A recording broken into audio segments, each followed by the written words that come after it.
Hello, happy Thursday. Happy August. I can't believe it's the 1st of August. That's crazy.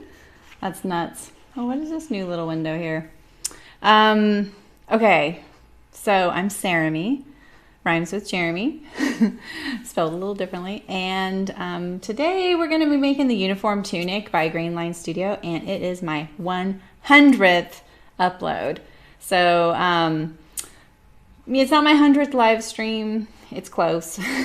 But I am having my 1-year anniversary coming up really soon as well. So it's kind of fun that they're almost coinciding. So we made the muslin for this, and muslin is another word for a prototype. And it went really good, actually. I did do a bunch of alterations after the muslin, so I really apologize that I didn't do those with you guys.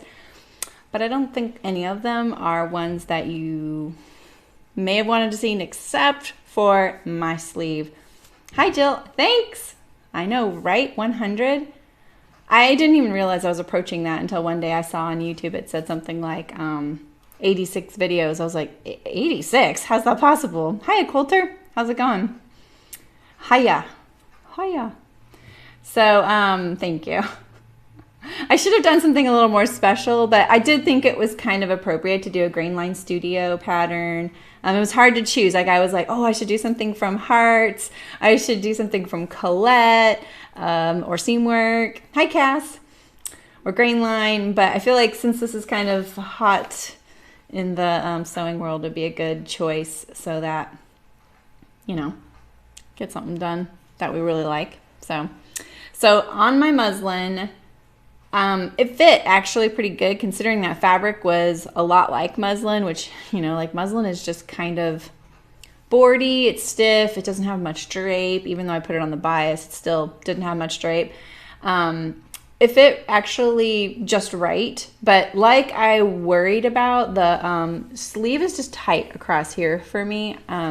So I decided I dropped the armhole. So on the bodice, I scooped the armhole down about 3/4 of an inch, and then I measured the opening and added how much it grew to the sleeve. So I still maintained the amount of ease that the sleeve had, because it didn't really need much more. And then, you know, that's because I had to add the ease back. Hi, Jan. How's it going? I still haven't replied to your email. I'm sorry. I think I left right afterward yesterday. It's kind of nuts, you know, like when you get back from being out of town, even if it's just like a quick little easy trip, it still pushes back so many things, doesn't it? You know? So let's see. We are doing the V-neck version. Thank you, Malin. Hello. Little flowers. That's cute. Is that my flowers for me? Sorry. That's not even related to my allergies. Hi, Elaine. I just like to choke on nothing all the time. Do you guys do that? Hello, Elaine. Happy 100. So my 1-year anniversary, I think, is at the end of this month. So I need to think about that, because that'll be, I feel like that's a milestone I'd really like to celebrate. I want to try and put together a giveaway. Thanks. Okay, so let's see. Let me see if I can sum up all the different things I'm doing. Yeah, exactly, a quilter. Something similar to what I did for the willow. The reason I kind of had my suspicions about this armhole and sleeve is because I've also made the tamarack jacket. What else have I made by Grainline? The tamarack, the willow, something else. The archer. That might be everything that has a sleeve that I've made by them, or an armhole that I kind of had some tightness issues with. Like I say, my shoulders they're not broad, but they're straight across. And like I said, I went in my 20s, I threw bales of hay on a farm. I know that sounds kind of nuts that I did that. But I did. I worked on a farm twice, and I did work pretty hard. And I feel like when you're growing and you're young and you're building muscle at the same time doing something, it really affects your body for the rest of your life. No, the end of August. This is the first day of the month. I know. So my anniversary is coming up. I feel like it's the 25th or 26th. It's really close to the day I would normally stream. So that's why I had that suspicion that the sleeve could be a little tight on me. So that's why I was like, yeah, I probably should do a muslin. I really want this to work out. This fabric, it is a garment weight, but it's not incredibly drapey. It's really pretty, but it's not incredibly drapey. It's more of like a light lawn. It looks so old ladyish on the camera. But I promise in person it looks a little prettier. So let's see, all the things I did. So I'm doing a V-neck version with the lapped sides. So that is standard on the pattern, one of the choices. But I'm making a dress length with a cuffed short sleeve, which isn't standard, but it is a pattern tutorial on Grainline's website. So it's an option anybody can do. I didn't do anything outside the norm that's not accessible to you guys. And then I made a muslin. The thing I'm doing differently is that I put it on the bias. And because I'm doing the lapped version as a dress, that slit can get mighty high, but I extended the skirt 2 inches on each side, front and back. So the overlap is 4 inches wider, and it seems to work. And if you are a little bit nervous about a breeze, it's windy where you live, you can actually stitch down that vent, the overlap vent that it creates, and you'll have more modesty. I think that's what I'll probably do. Or I'll try it out for wear it a few times and see. It's not very windy where I live, and when it is windy here, it's actually kind of nice because the wind is really high. It's not low. It's really interesting. After living on the coast for so long, wind is not something you look forward to. And here it's nice because it's kind of a very still area where I live, in the valley against the Sierra Nevadas. So it can be kind of stagnant here. So breezes are kind of nice. Hello, Crafty Candy. You're on Twitch because I see that Twitch emote. How's it going? So I stream live on YouTube and Twitch at the same time. So you'll see me talking to people on both. But welcome, welcome. What do you do, Crafty Candy? Your name seems like you might do streaming. So I can't tell. I'm looking at a unified chat through Mobcrush on Streamlabs. So today we are going to sew my, you're excited to find a normal sewing stream as opposed to, yeah, I know what you mean. You don't even need to explain that. Yeah, this is pretty normal. I mean, normal. We sew clothing that you'd wear every day. I'm not doing any cosplay. I love the cosplay stuff, but I don't do any cosplay myself. So sometimes I look at it. So yesterday we cut this out and I made a muslin of it, which is a prototype. Today we're going to sew it up. I cut it in the regular fabric. So I did grade up a size, you guys, because I want this dress to be a little swishier. Oh, yeah. Oh, stream, crochet, sewing, all types of crafts, repurpose. That's awesome. That's awesome. Oh, you have yarn emotes. Very cute. Hi, Brooke. How's it going? Oh, cool. I love my little emote that comes up. So people don't usually subscribe when I'm live, so it's kind of fun to see that. I'm still new to the emotes and stuff like that as a streamer. All right, let's get going. So I am doing the pockets also. That's standard in this version. And I'm trying to think all the things. I ended up lengthening the bodice by 1 inch after trying it out. I didn't really feel like I had to do that, but I did it anyway because cottons tend to keep on shrinking a little bit each time you wash it. Plus, I'm hoping that I won't have to iron it, and that kind of builds in a little bit for the wrinkles. I know it's kind of a cheap way to do it. I'm using self for the facings and the interfacing. I'm not using any fusible interfacing just because I didn't want to, and I'm going to stitch them down like the pattern recommends. There was something else I did from my muslin. So I scooped out the armhole. Oh, I lowered my dart by about 1 inch. And so what I did was I took the pattern. See my dart right here? I literally cut this out as a big rectangle and lowered the whole thing. That's all I did. I didn't do anything fancy on there. So if you find that happens. Hello, Ida. How's it going? All right, so we're going to start sewing. Let's see, is my machine on? Oh yeah, it's on.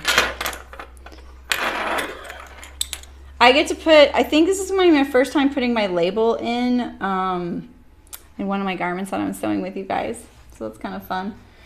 I'm still trying to think about how I'm going to deal with the French seams for the waist because of the pockets. So we'll see. Yeah, quilter. So I did, since I graded up a size, I ended up having to grade my pattern because you saw that I cut out my pattern pieces on the size 12 line. And then when I went back to cut it in a size 14, I had to grade it, but I just drew it right on the fabric. I didn't really change the point where the V-neck was. That was fine.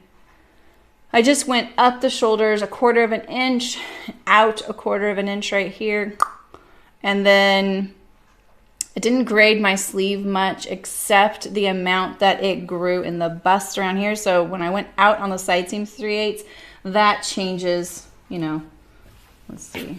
Let me give you a visual. So here's my armhole. So when I went out 3/8 right here, you know, the sleeve sewing to that point right there. Here's my cap of my sleeve right here. I went out 3/8 there. So something like that. I kept it really simple. Like I said, since I'm not drafting this for a customer, I can do whatever I want.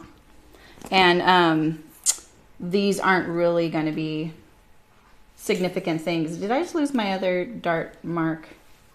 No, I didn't. Let's do our darts. Those pins, man, I don't want to lose them.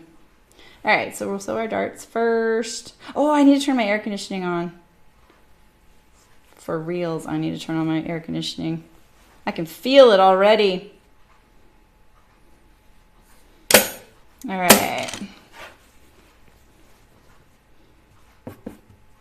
So what are you guys all working on? What are you guys doing?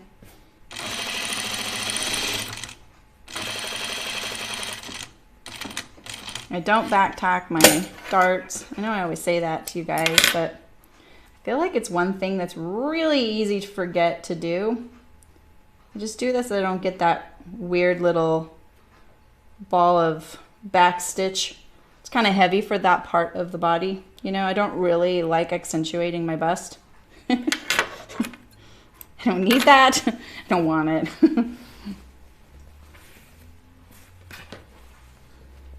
All right, this is pretty lightweight. My pins are going to let go. That's also why you should always do your darts first. It's great to get them out of the way. They are a style line. You're winding off yarns from cones, Brooke? Nice. That's when you get all your books read, huh? Listen to all your podcasts and read all your books is when you're winding yarn off cones.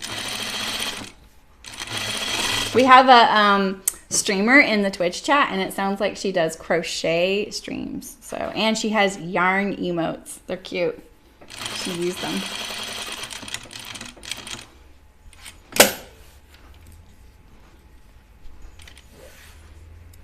Where's my pie? I finally crawled on the ground and got my pie. There we go. Oh, you just finished a long spinning project, Ida? That must feel good. What are you gonna do with the yarn that you made? Are you gonna knit it up? Oh, for the ranunculus. Is that a shawl? That sounds familiar. You're watching me instead of listening to the book. Awesome!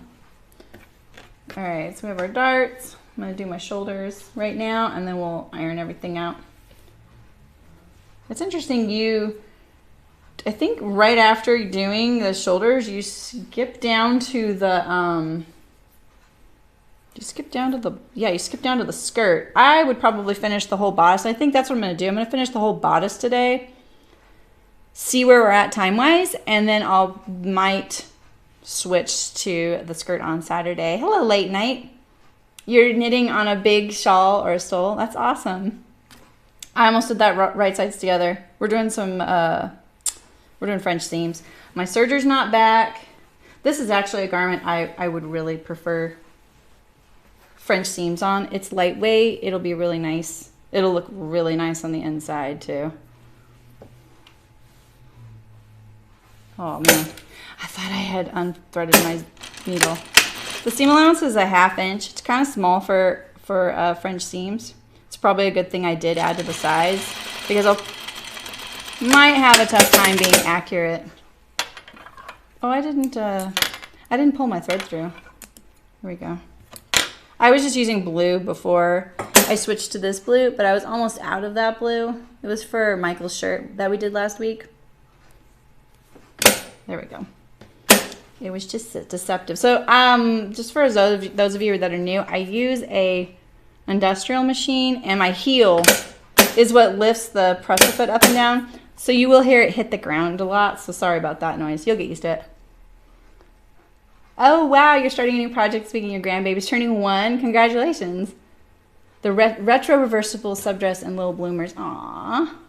You're adjusting the waistband you made too big and making a bathing suit.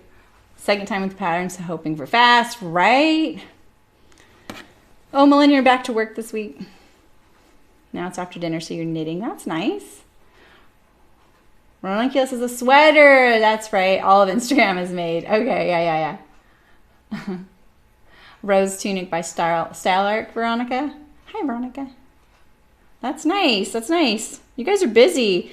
I like that you guys, a lot of you are doing some knitting because, you know, fall and winter are coming in this hemisphere. It's the best time to do it. I almost made this like 3/4 sleeves, but I had to be honest with myself. I know I'm going to like it better as a short sleeve. So, all right, we're going to switch to the iron. I didn't set up the iron cam, so let's see how it looks. Oh, it's not even there.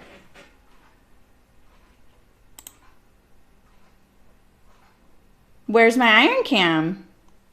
What happened to my iron cam? You know, this is the thing. I've been switching back and forth.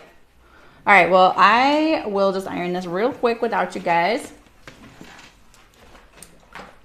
I might be able to just go like this.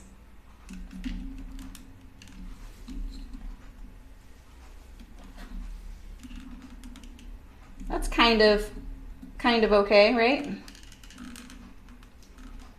Kinda. All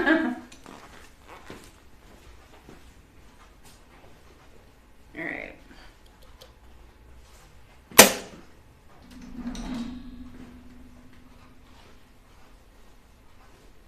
Never ask a spinner what they do with the yarn.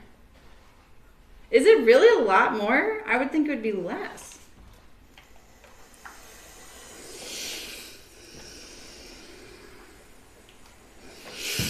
You know, I really should have done my side seams too. Oh well. Because I'm here.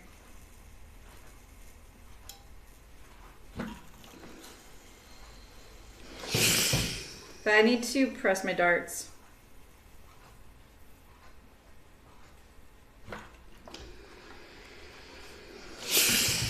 All right.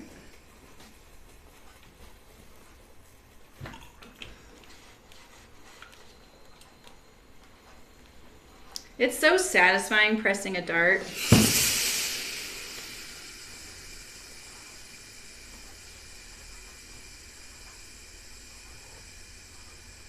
You were born without the knitting gene, but you love to crochet.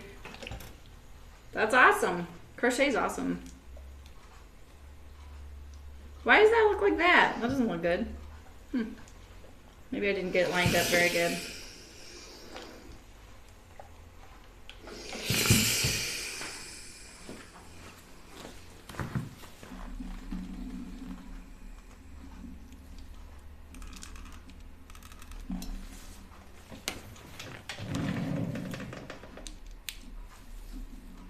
Problem with switching this camera over there is it's harder to adjust, you know. See, now I'm not going to get it back in the right spot. I liked where it was before. I also don't want to make you guys sick. That'll work for now.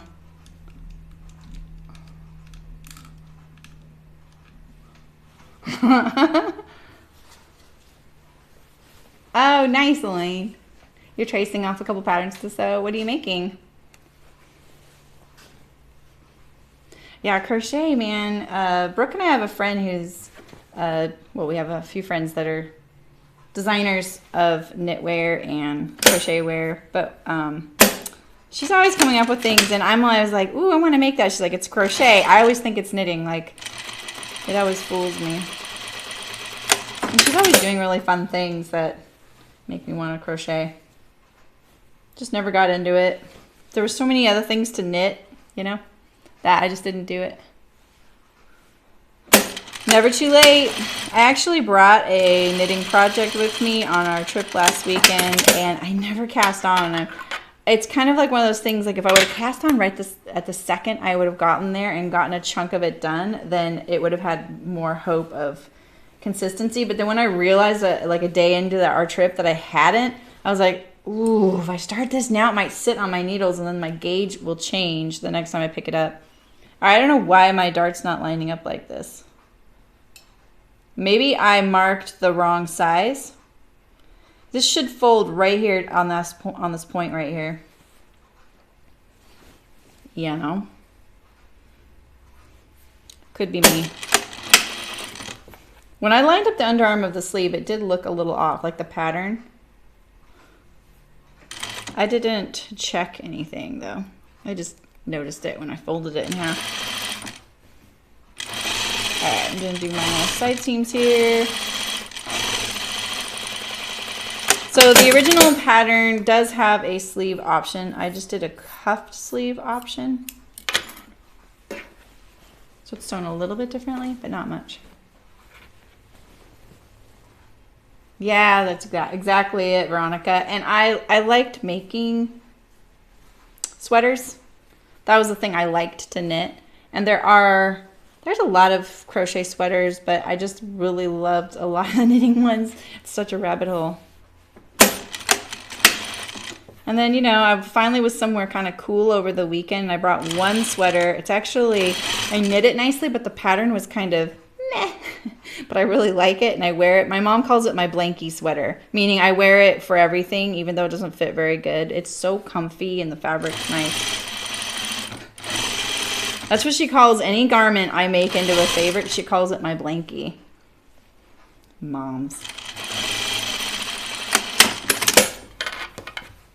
I had a little trouble making the side seam match just now, so you know why that is. It's because the bias is already starting to do its thing. So this piece right here, you can even see it's still hanging down a little bit more. Bias is starting to try and relax. That's fine. It'll just be nice when it does most of it, when it's completed and we can hang it up, because I probably won't hem it right off the bat. I'll let it hang for a few days. That way, all the bias can kind of relax, hang. If you've never sewn a garment on the bias, that's something you need to be aware of, is that you can hem it right away, but the problem is it's going to relax and stretch, and it's not going to do it evenly all the way around. It's going to do it at an angle, because remember, the grain line's at a 45-degree angle. So it's just something you got to kind of bear in mind. All right, let me press my side seams here. Oof. This whole switching of cameras is not going to be fun. I might try and figure out what happened to my... Oops. It's kind of weird, huh? Sorry.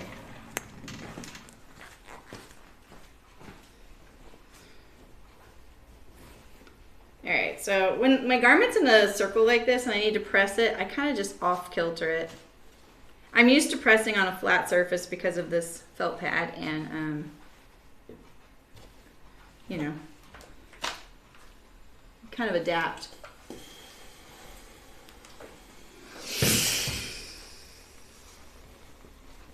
I'll just flip it over, do the other one. Doesn't matter what direction you press it for the French seam. You can even press the seam open. That's just labor. More labor, it takes longer. It's fussy. I don't like fussy.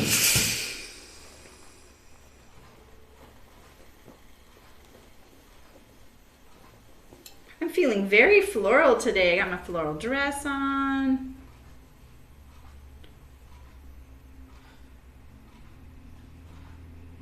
And then because you do that first pressing, like you're gonna do some French seams, don't skip that first step. It just makes this part way faster and easier, because look, it just wants to press right on that edge. It makes me look really smart, but honestly, it's the iron doing all of it.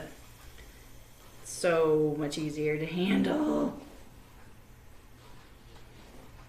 All right, so I'm thinking I'm breaking this garment up into 2 streams. So this will be on Saturday as well, but that means I don't have anything scheduled for the rest of the month. We never did come up with a schedule. If we did, I'm really sorry. I've forgotten what it is. Okay, I'm gonna unplug this camera really quick and plug it back in. I just need to figure out which cord it is. Which one are you?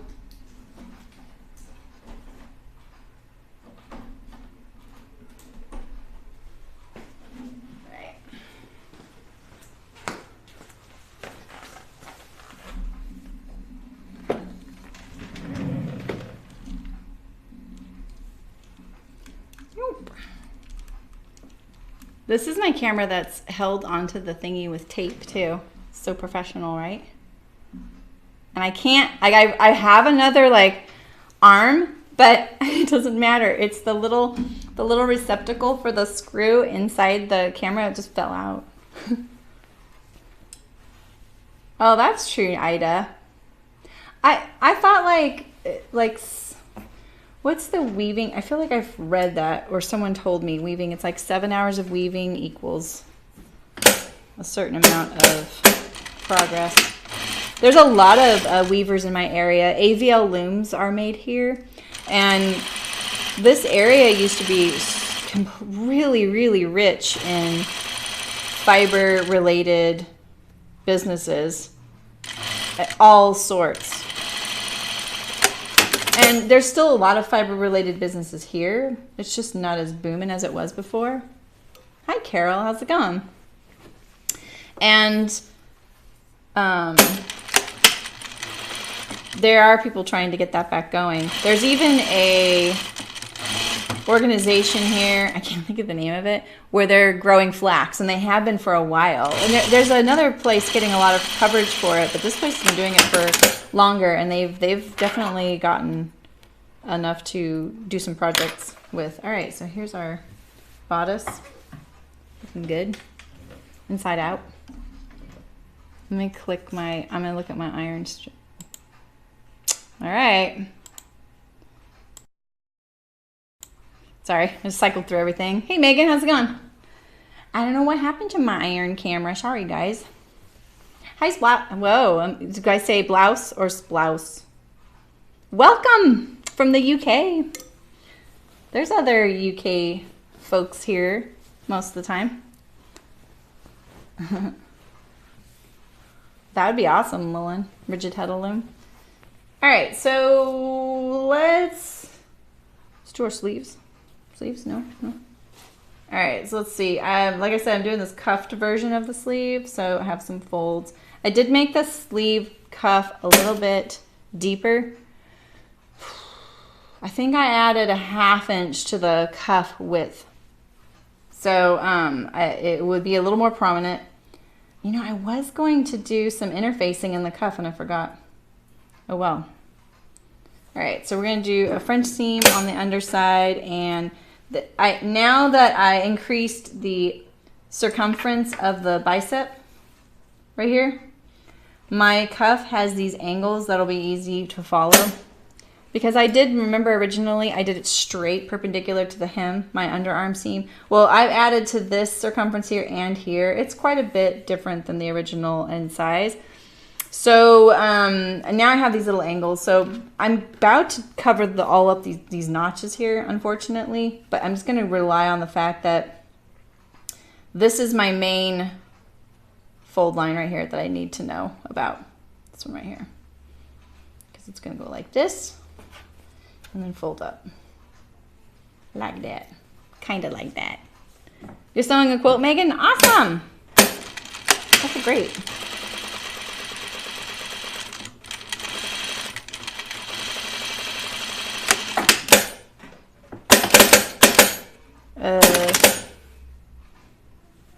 It wouldn't cut. I don't even know what to do. I'm like, how do I get my work out of the machine if it doesn't cut? How do I do that again? What a baby, huh? Oh, I need to turn my air conditioning on.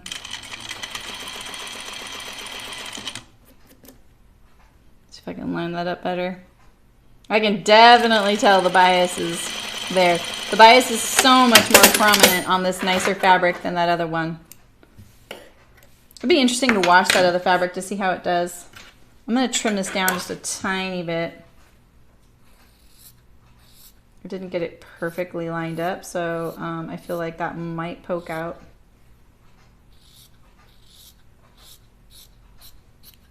So I was thinking soon, I may stream every day as a celebration for my 1-year anniversary. That'd be kind of fun, huh?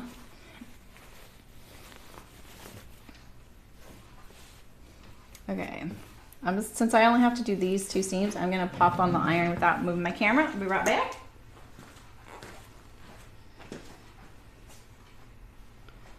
And I was thinking we could also have a like Hearts-a-Palooza, since we have a bunch of projects from them to sew. That would be really fun.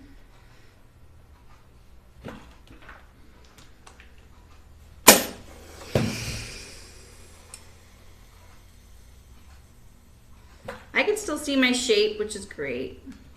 There we go.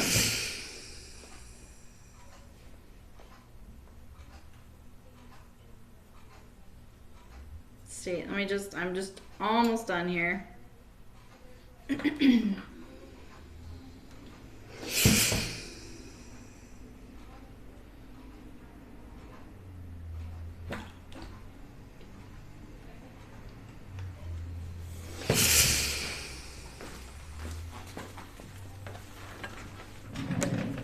Yeah, 100. Isn't that crazy? The mock-up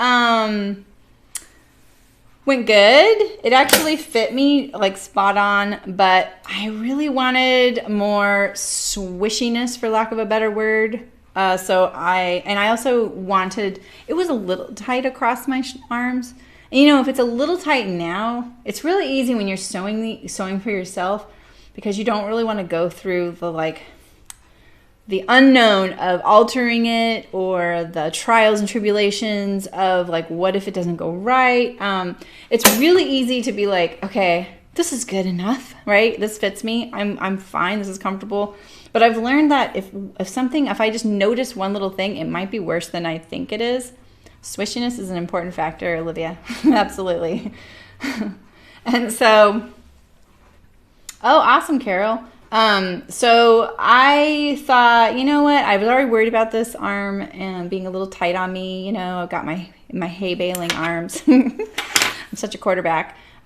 So I decided to scoop out the armhole of the bodice, which added a little to the sleeve circumference.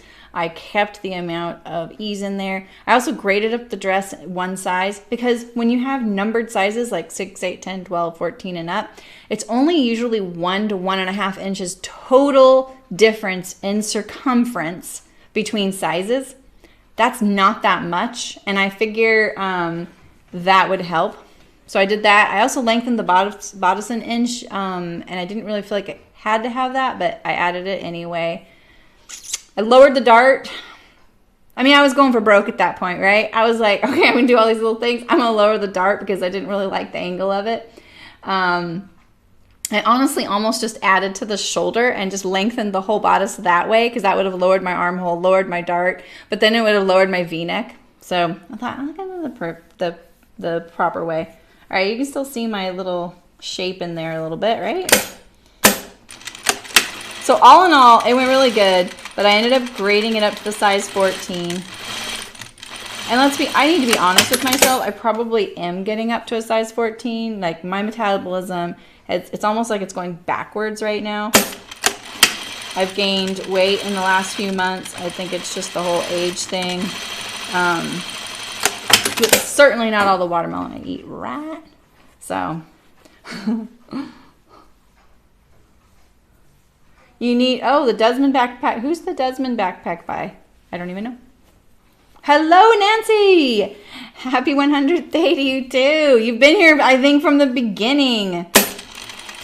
You and Malin, Brooke. A few of you have been here from the beginning. Maybe even Carol. All right, so I'm putting in my basting stitch here. Not a basting stitch, my ease stitch for the shoulder cap. So I just run stitch right along the seam line between the notches there. We are putting them in with a French seam.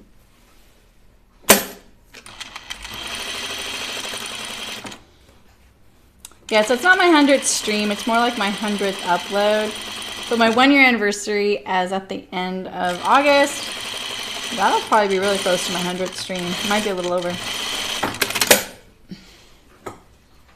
Yeah, thanks World Peas. Can you believe that in a year? It's like 100 to do that, like 2 to 3 videos a week.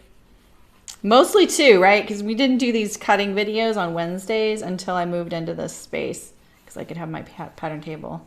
All right, so I'm just gonna gather this up.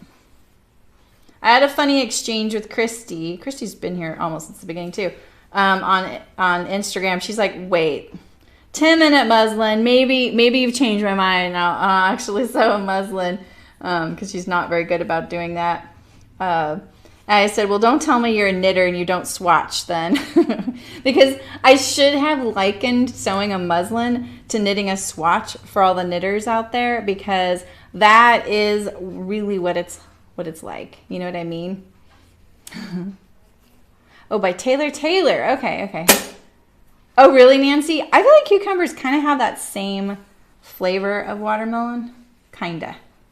I sometimes think about eating them, and then I'm like, a little bit goes a long way with cucumbers for me. All right, so look at that. See, I have all that ease pulled up, but I don't have any gathers in my sleeve. They're almost about to start, but we're not going to let them start. And I kind of definitely want it all up at the top. That's where I need the most ease. That's where you should put it. Oops, I already have my basting stitch in here. So yeah, so doing a muslin, if you can do it the way I did it, just 10 minutes. Thanks, Brooke. You know, that is like a swatch, right? So if you're going to put in 40 to 60 hours on a sweater, you darn well better do a swatch. I know I've seen Brooke not do swatches. But it's the same as a sewing. And sewing a muslin can just take you a few minutes, right? Because you don't have to do all the facings or hems or any of that stuff. And hey, why not, if you've spent all that money on that fabric and you want it to fit right, and you're really about your garments eventually getting better. I love lemon cucumbers. You know, I haven't seen lemon cucumbers in a while. I bet I can get them at the farmer's market. We have a good farmer's market. I was just at a farm stand on my way home from my trip, and I didn't see lemon cucumbers there either. But, you know, I didn't look for them. But, yeah, you can eat those like apples. I love those. Okay. Alrighty, so let's see here. We're going to do wrong sides together. So let's see. This is my back sleeve. This is the back of my garment. I'm going to put it inside there. So the way I like to sew things is from the inside of the garment when it's a circle like this. So I'm going to put the sleeve inside there. I'm going to stagger my seam allowances like I usually do, which means I'm going to push the bodice seam allowance towards the back and the sleeve seam allowance towards the front. But here I am. I'm setting in the sleeve, you guys. They don't taste lemony, Carol. They're just round. They look like a lemon. Well, Nancy, didn't you kind of make a muslin with your mountain views, or did you just go for it? I remember. All right, and get it under there and start. And then I'm gonna straighten it out a little bit.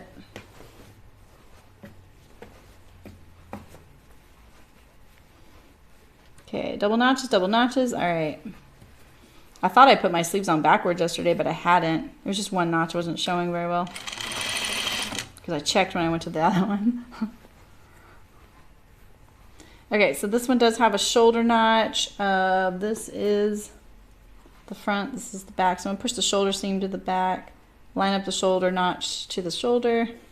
And then now you know where your easing needs to be. I kind of have the hang of how much to ease a garment.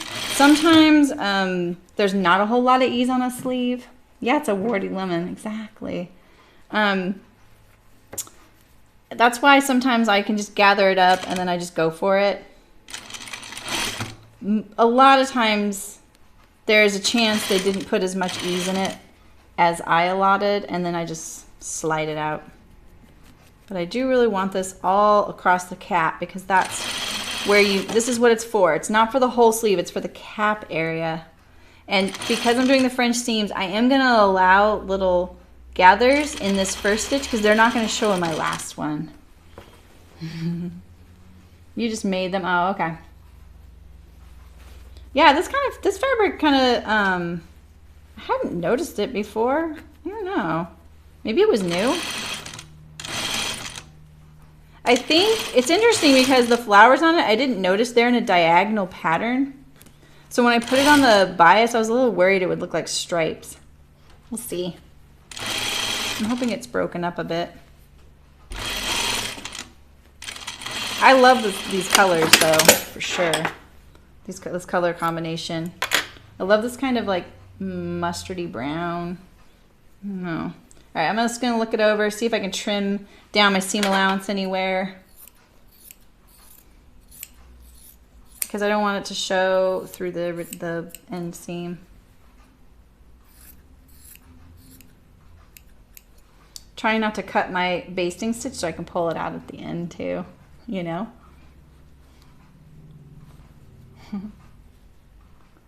Yes, Elaine, I totally agree with you. All right. Yeah, I think a muslin is simpler than a gauge swatch. She was like, well, I do a small gauge swatch. I'm like, you better not do a really tiny one. You need a big gauge swatch. It's worth it. Okay, wrong sides together again. Spot a seam allowance towards the back, sleeve towards the front. I just like staggering them. You don't need to. Like, this fabric's pretty thin. I probably don't need to stagger it, you know?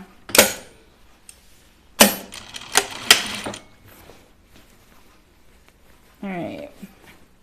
I really like putting in set-in sleeves with the what's this called? A French seam now. They used to make me a little sweaty, but now I'm kind of into it. I like the way the sleeve looks on the inside. Is this the back of the garment? This is, right? Okay. I'm looking for the dart to be able to tell. All right, let's see here. Okay, so this is my gathers. Let's kind of get some of these up here. And I feel like setting in a sleeve, even though it seems more intimidating with the bias, the French seam, it's almost easier because you've stabilized it with this first pass, even though you're creating some of these little like gathers. When you go to the second pass, it's really easy. Like, you're not holding it together anymore. Oh, I just lost you guys again.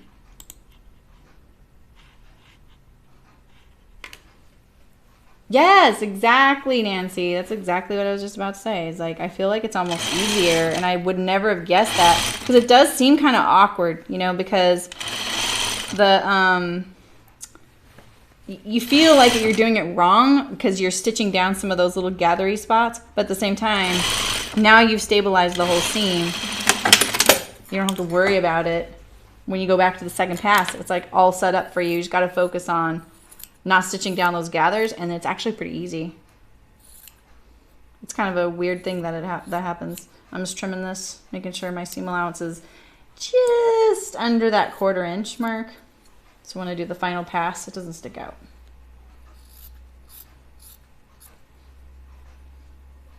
Trying to keep these little gathers. I really find it satisfying pulling out the gathering stitch. It's just my own little funny thing. I like taking it out. Makes it relax. And it's just satisfying pulling the whole thing out, you know?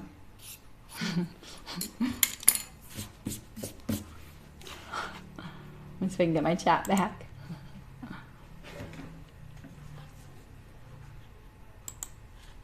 Let's see here.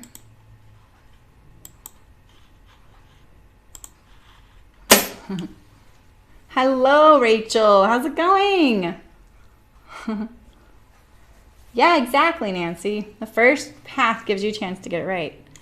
Exactly. Let's see. Let's hope they have the chat. All right, so I need to iron my seam. It's a little awkward.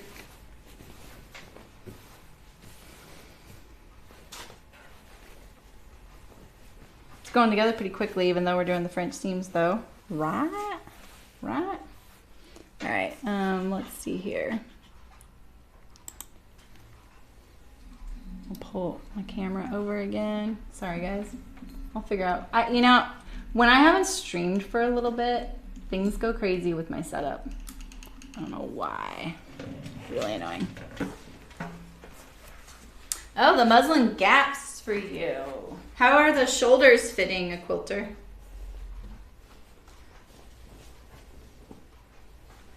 The gaps meaning it's doing like this type of thing.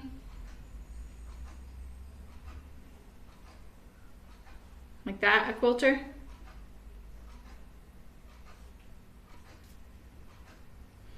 Or do you mean that it's pulling like this?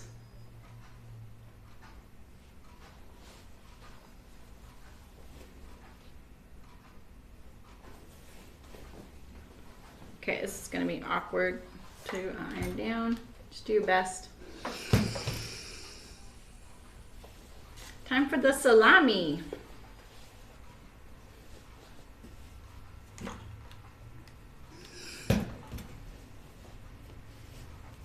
Okay, so it was the first one, I bet, right? Yeah, let me think about that for a second. I have to like hold it and make it do that.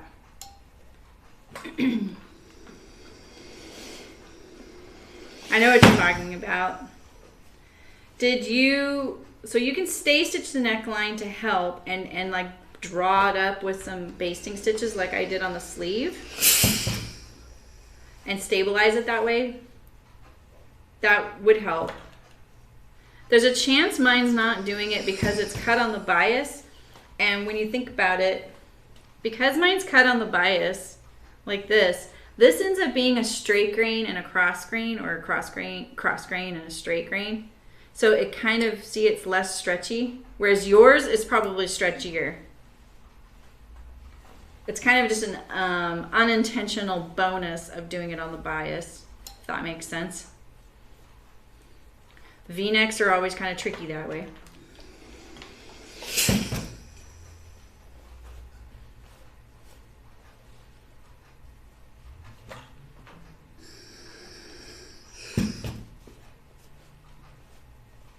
I'm gonna just do this most of the way iron because it's so tricky.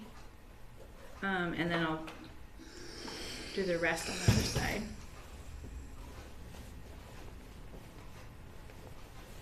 By about 3/8. You could take a dart. Wow. How far in your muslin did you go? Did you do what I did, just like barely sewed it together?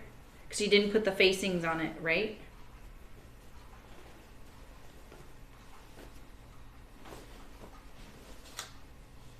I'll put the sleeve in to get this part ironed like this. You did the regular neck. Oh, not the V, the scoop then? Oh, interesting. And you didn't add facings to your muslin, right?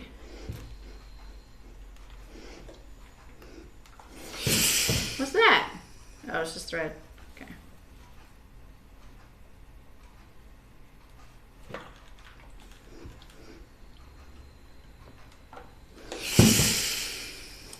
So you don't need to press too far in. You're gonna do sleeveless? That's fine. All right, well, you probably,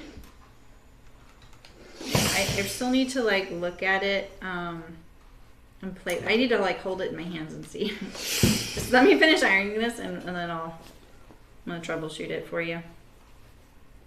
See if I can help, I'm not sure. Necks are so funny that way when they do that. Why some necks do it and why some don't. I think it has a lot of more variables. It seems like the simplest thing, you know, your neck. You're like, oh, it's a hole. We put our head through it. But then you're like, why is it doing this or that? Where our neck sits and our head sits on our body is really different from person to person.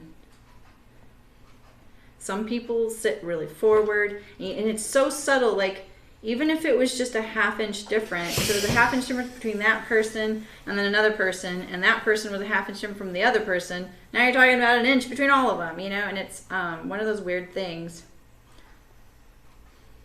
I had a boss once, and his neck set so forward on his body that it really affected the fit of our garments, but we couldn't make it fit, you know, him, just him, you know.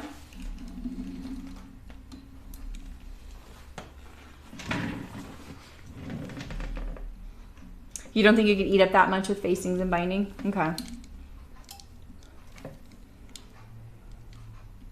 I need to figure out my iron. We're addicted to the iron cam now. Aren't we?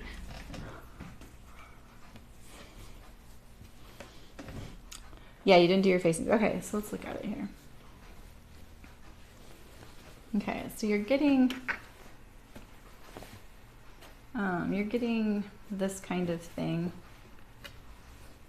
So basically, if I were to try and recreate it and push it, and yours is a scoop, it might be, is your neck really far forward, or your shoulders might need to open up a little bit. Like you might be needing a little bit of extra room around your shoulders could be off a little bit. That's what I'm thinking too. So what I would do is unpick the shoulder seam right here. Maybe unpick it almost all the way to here. Leave this end intact right here, kind of like you're opening up a dart, and think about your shoulders like a dart, because that's what they are. They're basically a dart. Think of this as like the bosom, you know, like it's got to fit this part that's going up. So you could maybe have really strong shoulders, muscles, whatever. So unpick this and then let it relax, put it on. And then the distance between if it opens up and then that gapping goes away, you want to fill that in with your shoulders. To try to, if it's not very much, like if you're saying it's like 3/8 of an inch, you can just add 3/8 of an inch to this end to nothing down here, because you don't want to affect your shoulder to armhole if you can. Yeah, that might be the simplest thing to do, and let us know, because I'm curious if that'll work. What I would love is if we had a stream and we had a dress form that's not the rinky-dinky little one I have, because mine's too small. And I could show you all these little things, like if this is happening here, and just show you how to look at where to relax the fabric, because sometimes just knowing that you can kind of do those little things lets you relax about fit issues, and you're like, okay, well, I'll just try and relax it in this spot over here, and what do I do to accommodate that? You know, it's not always the prescribed thing. Everybody's different.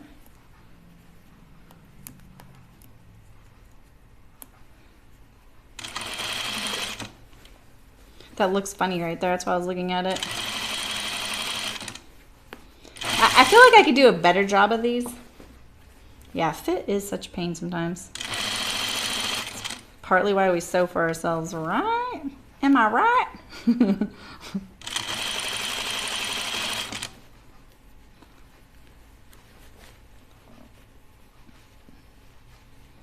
I told myself I was going to turn my air conditioner on when I got up last time.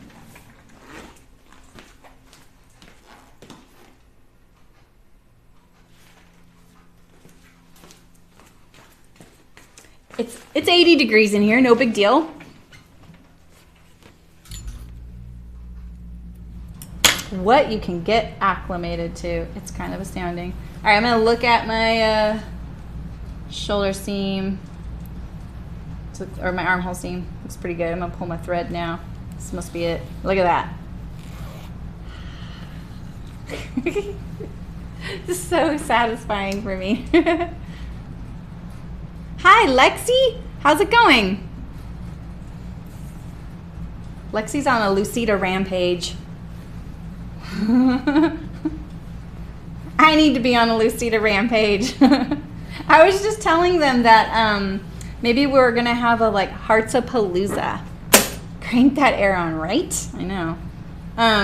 Because we have a few garments, but then I was like, if I sew them all, they're gonna be like, oh, here we go. I'm gonna send you a bunch more. So maybe I shouldn't. Maybe I should pace myself. But today's my 100th like upload. It's not my 100th live stream because I've done a few uploaded things. Awesome, you're on your lunch break. I won't tell, even if you aren't. You're cold in your office, Olivia. That's awesome. I know. Offices do tend to be cold. I'm pretty conservative when it comes to these things, except at home. I want my upstairs to be cold. So today's my 100th like episode or upload or whatever you want to call it. And at the end of this month is my 1-year anniversary. So I was thinking we could do this month. We need to plan it out, you guys. I'm going to think about it today. I promise. I'm going to think about it today, plan it out. And I think we should have like a week, like a Hearts-a-Palooza week. Maybe something else. And then maybe I'll try and put some things together for a giveaway. Because I think I probably have some things. We could do a giveaway, maybe a few giveaways. I mean, I'm not rolling in it, but I could probably come up with a few things. If you guys want chicken boots things, I have those in spades. So.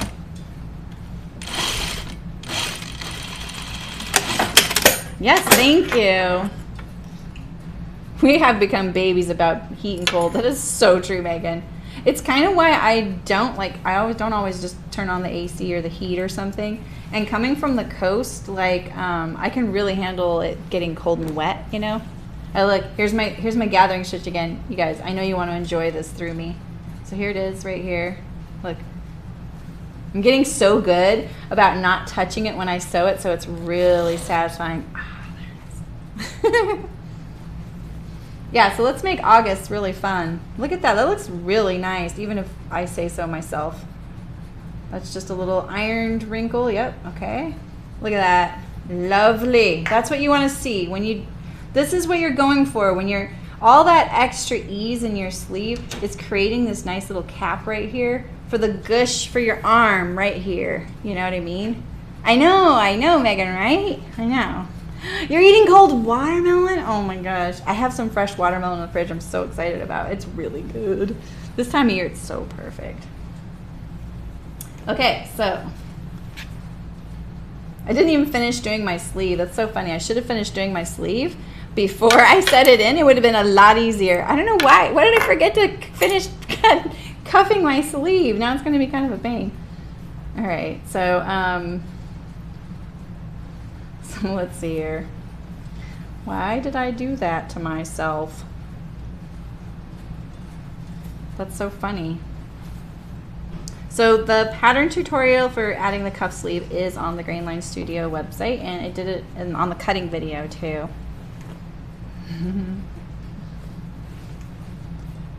This would have been so much easier had I just done it before. It kind of wants to fold in that spot, which is kind of nice. You can see the bias is going to make it torque a little bit, and that's why adding that interfacing would have been a good idea. It's not too late, but I'm just going to go for it. I might stitch it. You knew that would get to me. The watermelon, yes.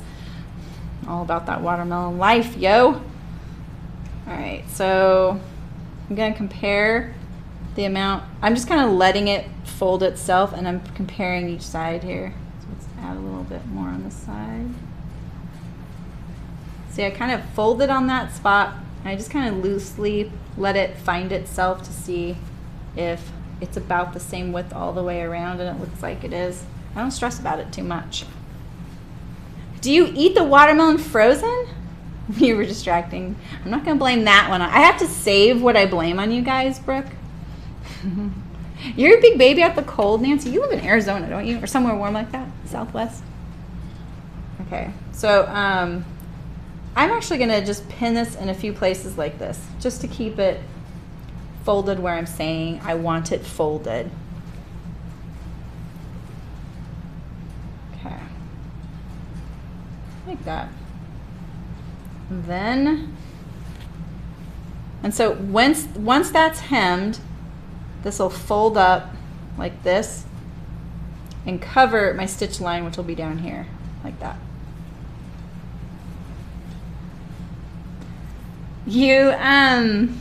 Oh, awesome, Crafty Candies. Oh, well, have a good day at work. Thanks for joining us. I'm really glad you did. I'll check out your channel too. Ouch. Just stabbed myself. All right, let's just do this. If you iron that edge under, it'll be a little easier. Just saying. Got mine pinned. I want it right there. Oh, thanks. Thanks for that host. I need to learn how to do that. I really am terrible about it. I really want to do that. Nancy, thanks for the donation. You didn't need to do that. Thank you. I appreciate it. I'm so glad that you've gotten a lot out of the streams. It's been a fun year. What a year. Like, I had no idea I would just be doing this time last year. I was super nervous about even doing one stream, let alone streaming regularly. I mean, in a way, like, I still had chicken boots on my plate, and that was more than a full-time job. And then Rayanne went freelance about this time last year. Yeah, actually, I think like a week from now, she went freelance. And I was in Iceland, I think, this time last year, which is crazy too. Crazy that I went to Iceland too. And you know, I was a little nervous about the like her going freelance, but in a way, it felt like a really great idea, like natural fit. Like she was just gonna like go on to something else, and when I asked, and you know, she was interested, I was really thankful. And it and then the fire happened, you know, so then that changed everything. So and then I was like, you know what, it's okay, you know, like Chicken Boots has had a really great run. I kind of am one of those people that likes to leave when it's good, you know, so it's kind of, I know that sounds weird, like a lot of people were really surprised. It's either people who didn't know me very well thought, oh, Chicken Boots must not be doing very good, and that's why she's closing. And other people were like, why are you closing? You're crazy. It's going really good. And I could have sold it. But sometimes I didn't want to sell it, that's for sure. That was just like, I know this isn't like a diss to anybody, but no one could take this on and do this unless they had a really special set of skills and that they're slightly crazy. So, Christy's in Arizona. That's right, Nancy. You're back east. You're in Massachusetts. That's right. You know, one season summer. It is a special occasion. Thank you. So, yeah, like I also just wasn't sure I wanted to say completely goodbye to it. And I'm really glad I did it that way so that I could do the sewing pattern thing. Like that kind of came to me late. So, but Jan, the reason I did this was because crazily enough, I really love gaming. And I found like gaming like on a PlayStation. Like I really like doing it. It's been a really great distraction. I don't have a lot of social interaction here, and it's been a great outlet for that. And just to have the time to hang out and do something where I'm not just watching TV in the evening. Because before I had lots of things to do with friends where I used to live, and there was always something going on, something with my kid who was younger at the time. And you know, when they get older, they get a little more independent. And so I had less and less things to do in the evenings. Like some of those things drove me crazy, but you know, they keep you busy and they keep you out and keep you with people. It's really fun and tiring and a lot of juggling. But I just didn't need any more sweaters. That's what I was doing. I was knitting in the evening, watching TV, and it's just a little too hot for the number of sweaters I have. And I didn't like knitting a cotton tank top. That's just not the same, you guys. It's just like, it's fine in certain climates, but not here. I have one, and I haven't even worn it this summer. I should. It's cute, but it's hot. Still, it's like, yeah, it's cotton. Pima. And so I found streams because I was such a terrible gamer, and I still am. And I found streams to be really helpful on like how to do things. I'm sitting here struggling to fold this cuff. Can you guys tell? And then it kind of hit me one day. I was like the idea of being in front of a camera terrified the hell out of me. Like full on, you guys. I'm fairly introverted, except that I'm really friendly. So it's kind of a weird combo. I think a lot of introverts are like that though. Like one-on-one, they're really great, and in groups, they're really awkward, and that's me. You guys feel one-on-one to me, so I really like this interaction. That's where I got the idea, Jan, is that I just wanted to sew with other people and do what I did really well and share what I did. And so I did it as an aside, and Ran even helped me set up some of it. And then I had to troubleshoot the heck out of doing it, and it just was really fun outlet, and I really liked it, and that's why I just thought I'll just do that until I figure out what I'm gonna do. And that's how I got here. Yeah, Olivia, I miss chicken boots too. I don't miss certain aspects of the frustration of production, but I really miss designing products and stuff. I'm kind of doing that right now, but right now I'm kind of trying to figure other things out too. So we'll see. You've been playing The Sims lately? That's cute. Yeah, the gaming world is really starting to like leak into everyday society. I'm sure you all heard about the kid in Fortnite who just won a World Cup tournament with $3 million, for $3 million. And I watched that. Like while I was away, I was really excited about watching. I was really into it. I would love to talk about it with someone too. It was pretty cool. It was really fun to watch all these basically kids kick the living tar out of gamers that were like 24 years old. That's getting old in gaming years, you know. Your son grounded you from gaming with him. That's so funny. I'm like asking my daughter, I'm getting torquing, so I'm going to pull this out. This looks good, this looks good. And then it starts torquing right here. You see that torque?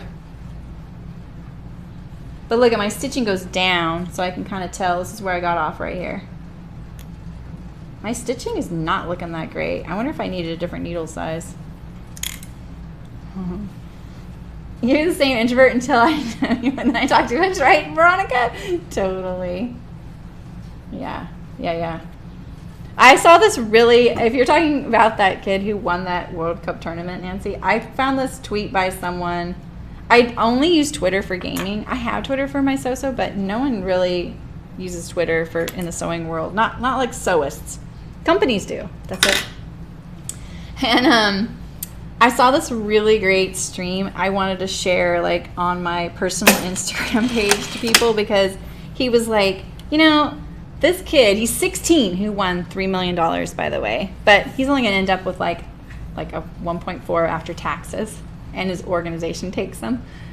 He's being interviewed, and the interview questions are obviously, they're just not that great, because there are people interviewing him that don't know that world, but they're also slightly disrespectful, because he's like, they're like, what are you gonna do with the money? He's like, I'm gonna save it towards my future. And they're like, really? He's like, they're not idiots. Like, these kids are not like what you think. They're not dumb. Oh, Brooke, oh my God, don't do that. I could get a few seam-rippers with that. Thank you. You're so sweet. Thanks. Yeah, Nancy, they do, right? But when they were qualifying for that tournament, Nancy, they were in school. The qualifiers were all spring. So that's when, and I was watching them on the weekend. That kid's parents are super cute. They're really supportive. Seeing some of these kids come home that won, like if they were in the top 50, they got a minimum of $50,000. The top 5 places got over $1 million. Seeing some of these kids, like this kid from Argentina who went home, like when his dad and mom greeted him, it was so cute. They were so proud of him. Oh, I just cut my dress. You see that? Can you see that?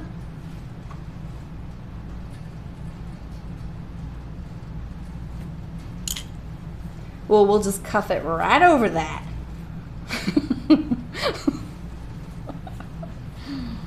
Okay. Thank you, Brooke. Thanks, Nancy. You guys are awesome. All right. It looks pretty good, though, except for the cut I just put in there with my scissors. I was cutting my threads. Yeah. I'm not going to worry about it. It's on the bias. It's not going to do anything. Once I get rid of that thread, once I cuff it, it covers it up and it'll protect it. I think I might stitch my cuff. I'm not sure. Yeah. Oops.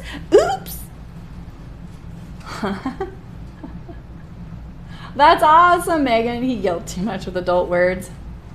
Really? Those kids are yelling plenty with adult words, let me tell you.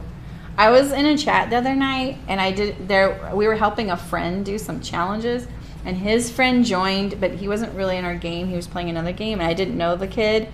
And then my friend left. He went to bed, and me and my girlfriend were playing together. And when you've been invited to a chat on headphones, you can enter the chat. Like, even if you've left it, you can come back and join it.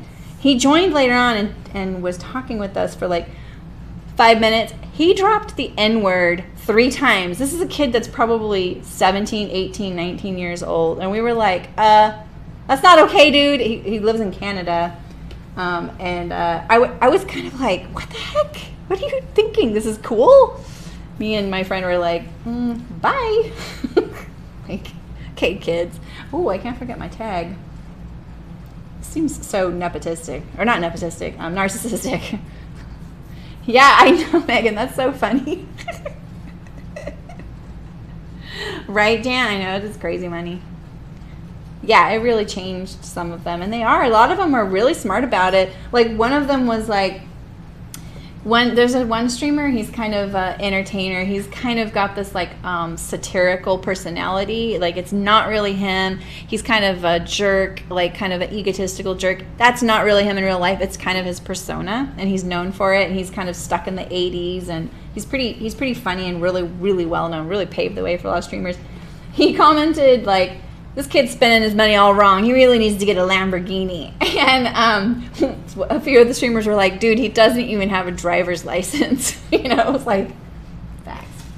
Okay, so my bodice, I'm going to do my facings now. I thought that was put into perspective because he was talking about a kid who was 14 years old. 14, won $1.5 million. All right, this one's my front. This one's my back.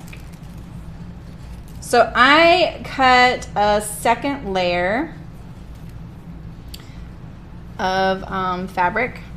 I'm going to use as my interfacing. I don't really think that this is completely necessary, but I think it's actually going to be really nice, a nice touch. You kind of treat this like a binding neckline where you stitch it like you're binding to the inside, but it's shaped. So it's easier than binding. Right, Olivia? I know. That's what everyone's saying. Everyone's going into gaming now. You guys, it's hard. It is hard. They are spending so much time doing that, just like any profession. I watched the kid who won the whole thing. I watched him yesterday stream, and he was getting plagued by stream snipers, which are people who try and get into your game and then kill you in the game. He was plagued by them, but he can handle it, right? He's good. So, yeah, it's true, Megan. You really do. Yeah, you just got to surround yourself by people that are good people, and I have. They're really awesome. Definitely seen drama amongst the younger groups, and it's, while fascinating in a certain level, it's like not for me. Here, I'll just put these right sides or wrong sides together so that it doesn't matter what side I use. Cheat, huh? Yeah, this tournament, just the weekend, it was a duos tournament. They had duos, they had solos. Bye, Ida! And they had a creative one, which was really fascinating. The total prize pool was $30 million. Nuts money. Crazy money. All right, I don't need to do French seams on the facing. Shoulder is already sewn. This is just gonna line my neckline. This is, I think, one of the last steps in the pattern. But I'm going to finish off my bodice completely, and then we will move on to the skirt. So I'm going to sew it right sides together and go to the inside of the garment. And it should just lay flat. Mine, I'm going to check because I graded it. I actually didn't pay attention how much I graded it. Aww. Thanks, Malin. Thank you. Good night. Or you're not leaving. You're just saying goodbye to Ida. Okay. No concussions in video games. Yeah, but they need to work on how they eat. Thanks, Malin. You guys are so sweet. All right, let's see how my neck lines up. I remember kind of going, ooh, I don't remember how much I graded it right here. So let's see. It's a little short there. I think it's gonna be okay. But the shoulders look a little off. So I'm gonna line it up at the center front. I'm not gonna start right at the center front V, but I'm gonna start near it. And I'm not gonna backstitch. I don't usually start like that, but I'm kind of curious how it's gonna go when it gets to the shoulders. So that's why I'm doing it. All right, let's see. Oh yeah, it's lining up really nicely actually. Why did that look shy? I'm gonna open up the seam allowance so it's not so thick since I have 4 layers of fabric there. There we go. 1/4 inch seams on your neckline facing, and if you're doing the sleeveless version, that you also have 1/4 inch seams on the armhole. Yeah, they do, Jan, but not, you know, some of them are just, you know, living at home. They don't have an organization behind them with the like living in a house with the like workout equipment and all that. Some of them live on their own, you know, they don't have someone cooking them meals, so they're eating badly and they just get up and stream. But they're not all streamers. Not all gamers are streamers. Not all the successful ones are streamers. Some of them are just playing games and they don't care about the streaming. They can focus better too. The streamers aren't the ones who did the best in the tournament. Interestingly. Like Ninja, you guys have probably heard of Ninja. He did okay. He didn't do that great. Okay, this actually fit really perfectly. I'm kind of surprised. It didn't look like it was going to. So be careful with your V-neck. You want the needle to be straight up and down from the center of the V. It's pretty good. Can you see that? Here's my V. Here's my stitching. I feel like it could go this way a little bit.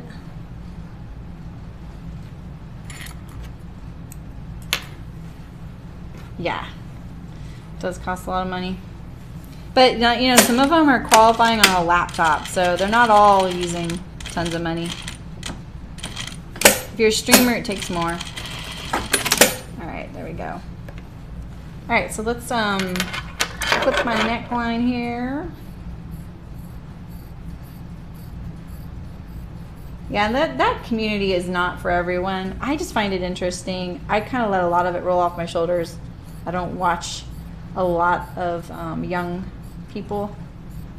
They really have a good time and everything, but it's just like their kind of humor and the way they talk is very young. And I'm not interested. It's just what they go through at that age. Is it okay that they talk that way? No, but they do. And then they learn from older streamers they shouldn't talk that way. And people they respect. So there's actually a good hierarchy in the community. It's kind of interesting. All right, so here's my facing. It's gonna go to the inside. I'm gonna understitch it.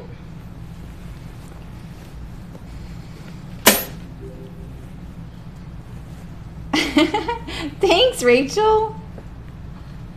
Thanks, guys. You guys are awesome. All right, so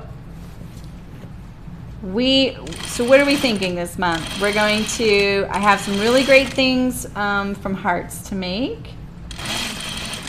I have an advertisement coming up with Love to Sew podcast the week of my 1-year anniversary. Yeah, you do. Exactly, Megan. They need good internet. That's really what, and that sometimes you can't buy.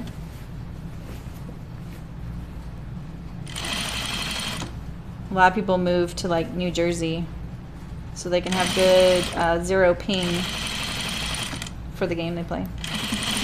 So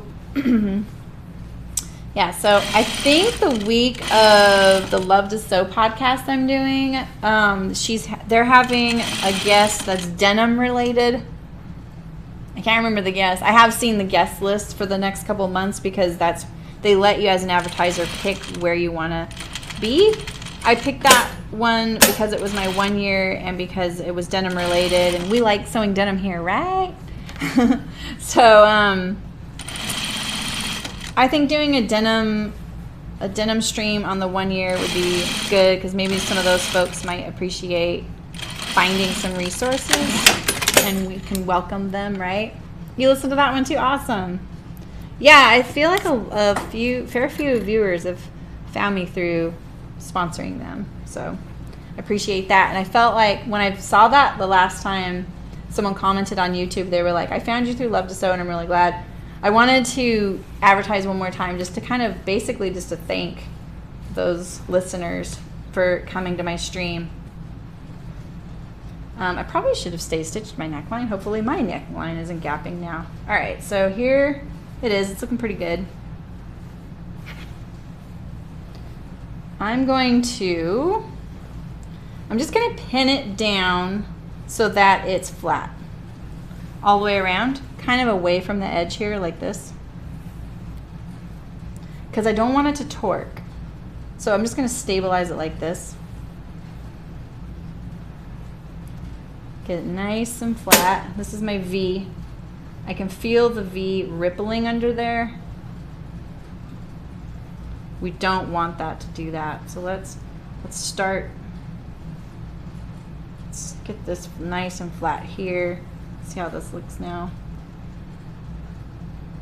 The understitch is great because it pushes the facing towards the inside of the garment and stabilizes it.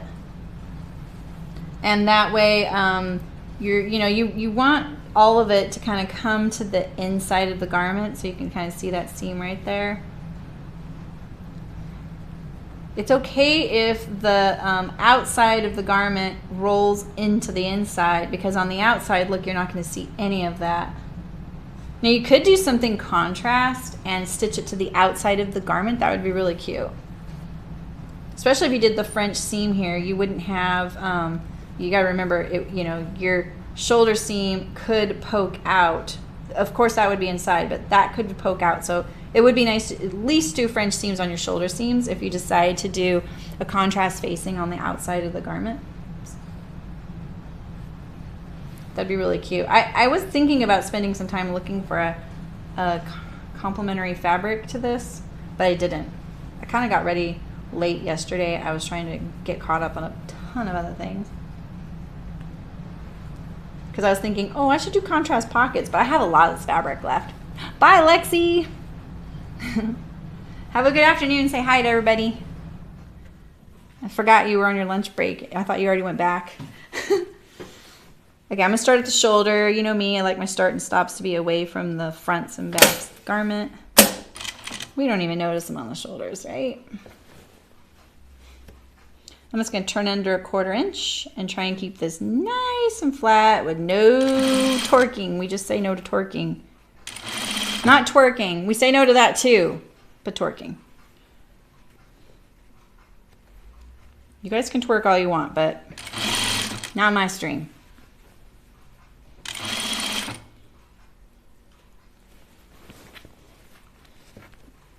All right. All right, so this is everything I'm sewing right now is visible on the outside, so I am trying to be cognizant of that. I want my facing to be parallel stitched to the neckline, like especially in the front where it's most visible. It's really easy to get off a little bit.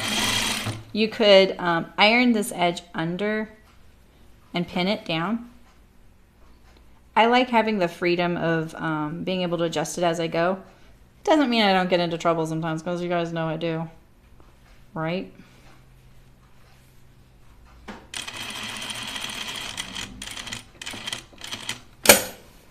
Okay, I want to make sure my pivot is nice and clean right there, because that is my V.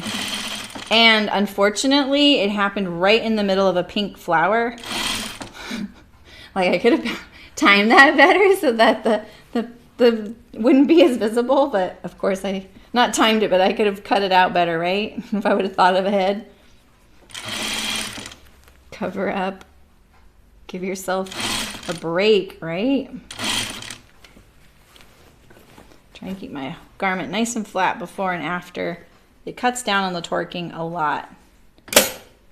Also, like, releasing the tension of your presser foot on the fabric helps as well. So I'm back at this shoulder, and I just have across the back to go now. So I've done the whole front.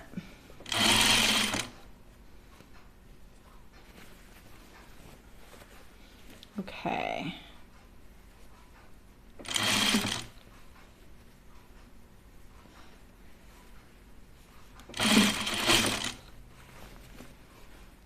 So I have been thinking about fall sewing, though.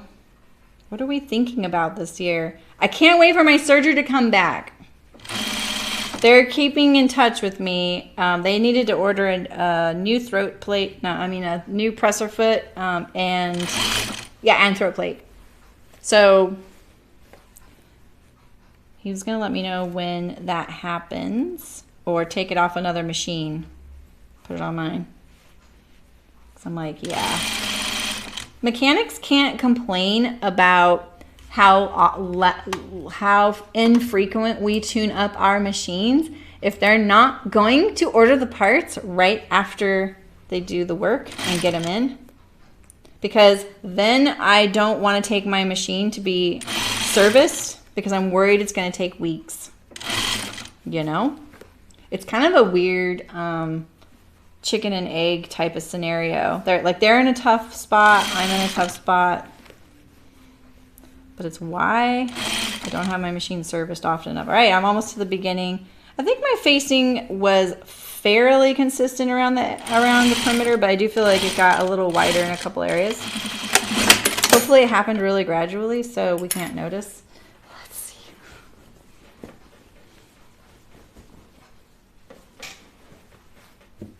Oh, it looks like scrubs. Okay, that turned out better than I thought it would right there. That's not bad. You can kind of see a little bit of the torquing right here. See, this is nice and flat. This is kind of torqued right here. I would probably fix this. Can you guys see this? Does that help?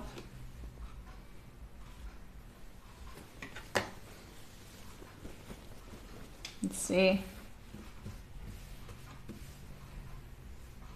Yeah, see, this right here might bug me. If I can get it between here and here a little flatter, I think I would do that. And that was my last little bit. It's interesting that it's torquing this way. I kind of want to, yeah, that does make sense. I'm going to take it out just that little section, okay, guys? Why not, right? It might bug me. I'm going to go right about here so that I can kind of hide my back stitch in the blue area and stay away from this pink area. Okay.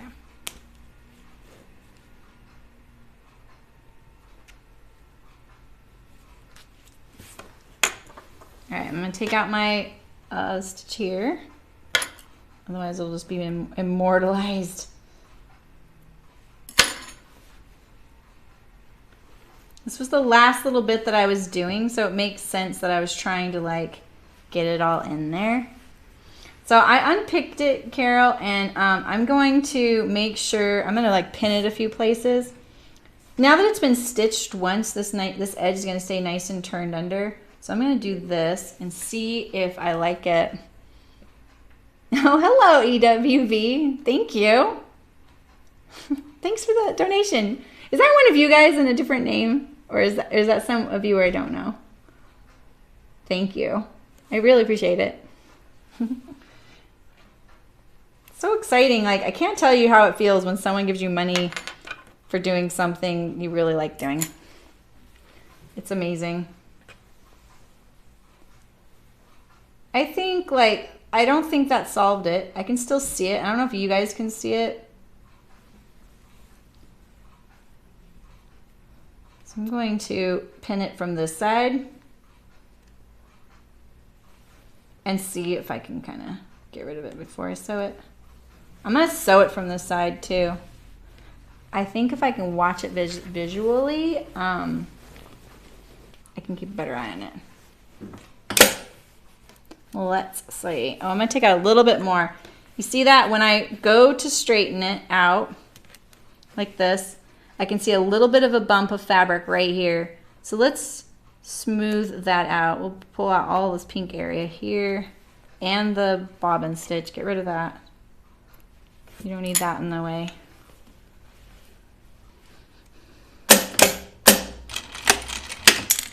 Okay, so let's see here. Let's get this all nice and flat. And I'm going to kind of hold it the way I want it as I go.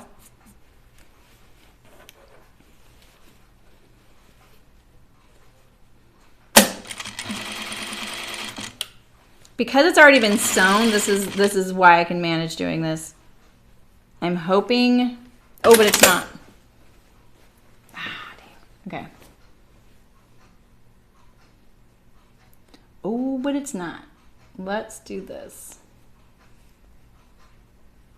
It was coming unfolded under there. I was being a little cocky there. Get rid of this right here. Right where it started going off. It felt really flat under there. That's how I could tell. It was like, that feels too good to be true. And it probably is, and it was. All right.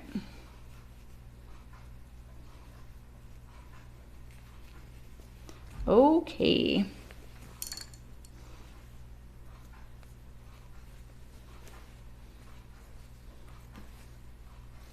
Now it's possible to pin what you're sewing on the inside from the outside. You just gotta be careful. Check it a few times. Wish my air conditioner would kick on again.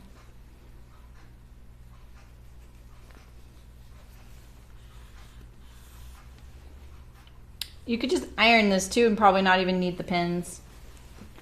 All right, let's see. So one of the things that would help this is if that edge that's turned under was clipped a little bit. Because remember, like, we clipped the neckline because of the curve, and this has the same thing. It's just we don't typically do it for some reason. It's mainly because there's not a lot turning back on itself, and it's not a seam, and it just tends to be a little more conducive to laying flat. But it's and also because it's a interior curve, so that the little part that's being folded under is actually kind of folding over onto itself, so it doesn't need to spread out, right? But it would still help a little bit. So this time I'm kind of stretching it as I go, as long as it doesn't create torque. Like that one right there was about to create torque. So we'll release it, release the pin, let it go where it wants to go.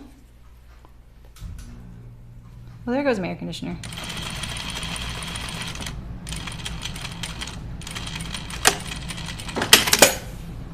I'm always so careful about where my start and stop is, and then I end up having something like this and puts it right in the front anyway. But that's why I hid it in the blue right here. All right, that looks better. It wants to a little bit right here, but that might calm down with over time. I did catch that, but barely in a couple spaces. Gotta be careful. It's like you sometimes you're so careful that it ends up dooming you. You know what I mean? You're like, oh, I gotta stay inside. I don't want to fall off the edge, and then you're too far on the inside. That almost happened right there. Ooh, it's barely folded right there. Ooh. The fabric's getting a little tired there, but I'm still gonna take it out. I want to make sure it's caught. I don't want it to come undone later. So an easier way to do this, if you have a serger or a zigzag, is you could just zigzag this edge or serge it. And then, oh yeah, I'm gonna do this whole part over again, sorry guys. Then you wouldn't have to turn under the edge. You could just leave it flat. And I like flat. I like clean finish too, but flat is nice. It'll give a nice finish to it. All right. Should we try and do it from the inside? I'll try and do it from the inside. All right, pulled out that whole thread. Fabric's getting kind of tired.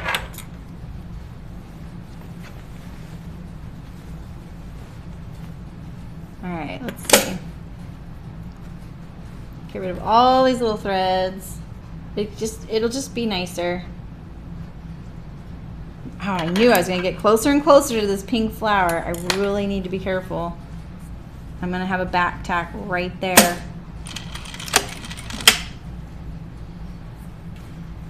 Not into those back tacks.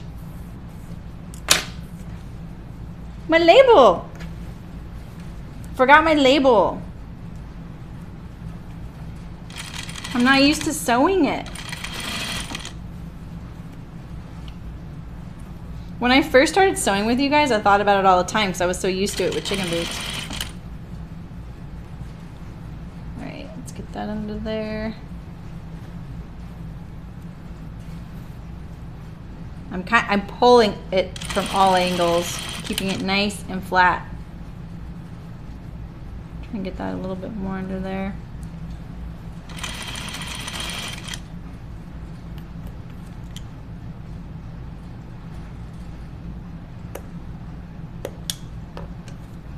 I can see it wanting to do a little twerking there, so let's get rid of that.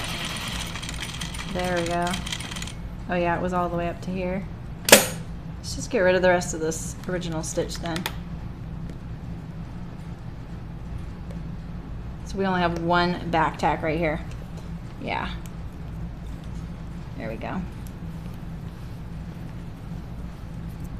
All right, pull from all angles. All right.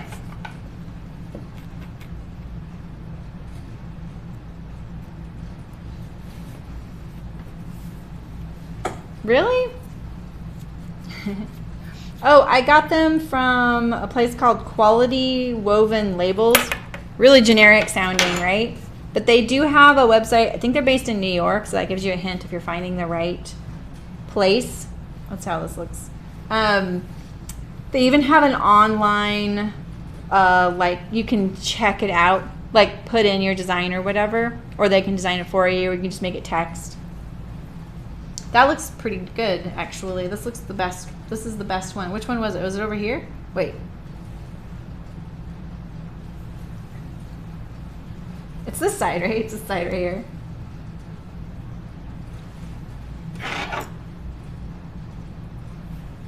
Don't, wait, isn't it over here? Yeah, this is where it is. Okay, wait.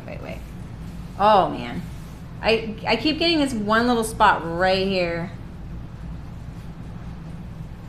It really bugs me, you guys. I can see, I don't know if you can see it, but it's right here. This is not pushed out that far enough. And I'm just gonna do it, this is my last time, I promise. It's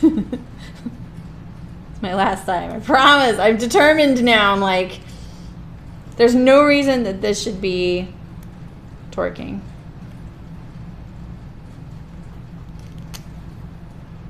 Yeah, I found the Quality Woven Labels through a newsletter by the Fold Line, just kind of by accident. It was like an ad. They were really easy to work with. They're in a good way, kind of old school. So they contacted me and said, oh, this is your design, okay. And then once they were done, then they billed me, which was kind of interesting. Okay, that I don't think will come undone. So I'm gonna do it one more time.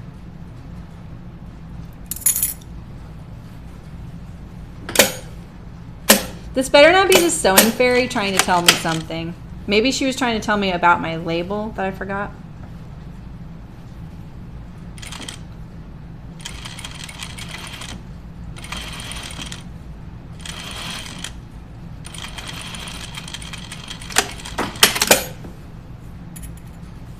Now it's just rippling because I'm stretching it.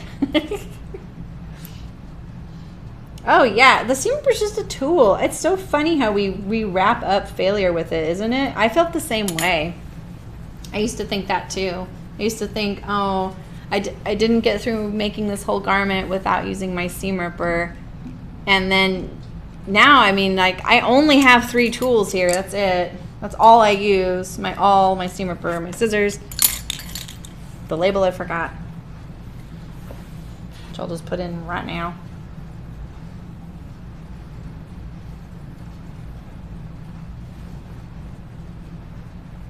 Right here.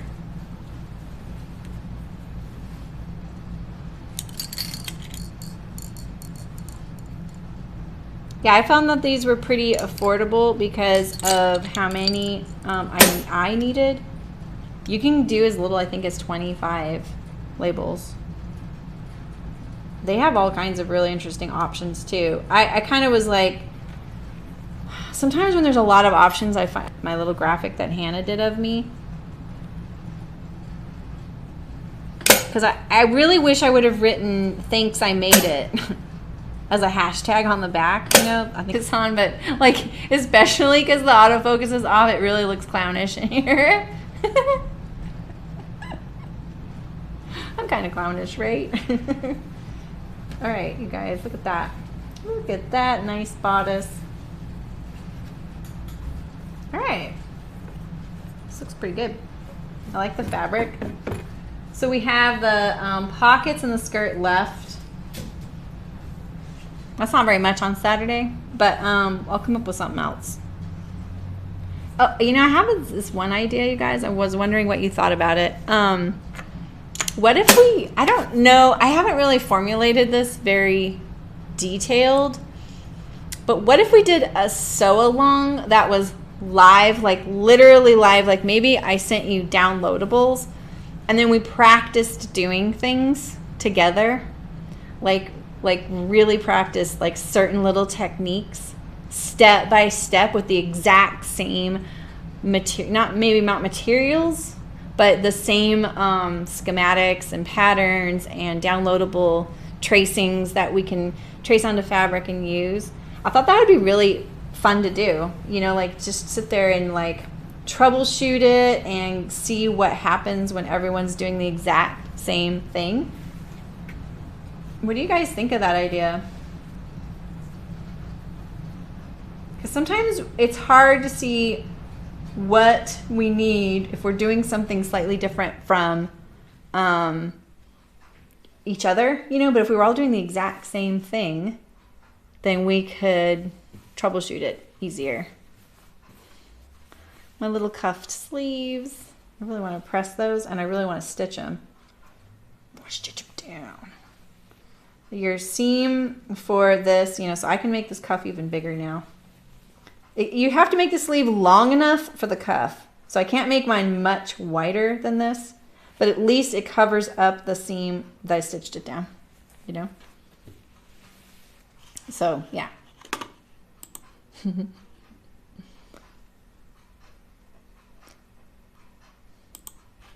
Making sure I'm seeing all your chat. Making sure. All right. Okay, guys. Okay, good. Well, I'm glad that sounds kind of cool. I'll work on it. So I'll be here Saturday, 11 a.m. and then we will finish this up. It looks like scrubs right now. Fully looks like scrubs to me right now. but that's a uniform, right? And we'll finish it up, and I'll come up with my schedule and run it by you guys and see what you guys think. So thank you so much for all the donations. I really, really appreciate it. It's really fun when I go home and I'm like, I made $5 today, you guys. And my husband and daughter are like, yay, that's so exciting. Like it's so funny when you see streamers that have gotten a little bit bigger than me think about the beginning, and it really is kind of cool, because I only want to do this if you want to see it. So, you know, if you want to see this kind of content and you want to interact with someone live, then I'm here. This would be great. I really like it, and I really want to be open with all my information. So I don't really want to make it like a pay to view type of thing, you know. Okay, Ray, nice to see you here. Okay, cool. Yeah, so maybe I'll think about that, and maybe I'll put up a poll at some point to see what kinds of things you guys would be most interested in. Like, I would definitely do some set-in sleeves, and even things like understitching, top stitching, you know, stitching a pocket, French seams. I do those things all the time here, but I feel like doing them together on the exact same thing would be good. You didn't want to say it? What, Nancy? What do you mean you didn't want to say it? You didn't want to say that it looks like a clown? Yeah. Thanks, Olivia. Okay, yeah. I mean, it would just be something to try. Darts and stuff like that. But something that you guys really want to do together. Otherwise, we don't need to do it. It's totally fine. I just thought it'd be fun to, like, you know, figure certain things out together a little bit. So, all right, cool. Well, thanks for coming. This is coming along really nice. Thanks for joining my 100th upload. Wow, that went by really quick. I'm really glad it wasn't tracking it, because it went by so fast.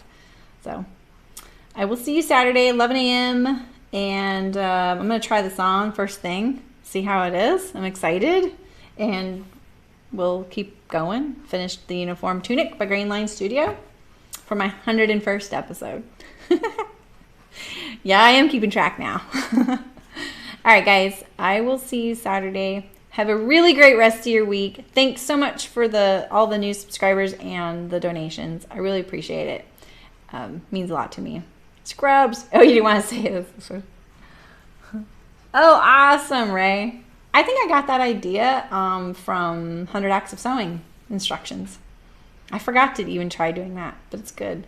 That's awesome. You finally finished your blouse. That's great. Like, things like that, like, right? It's like, sometimes it's just like you want to try a technique, and that's what inspires you to keep going on something. You're like, oh, I really want to try that. I have this thing I can do, and I'll finish it. And then you finish something. It's like weird what spurs us on.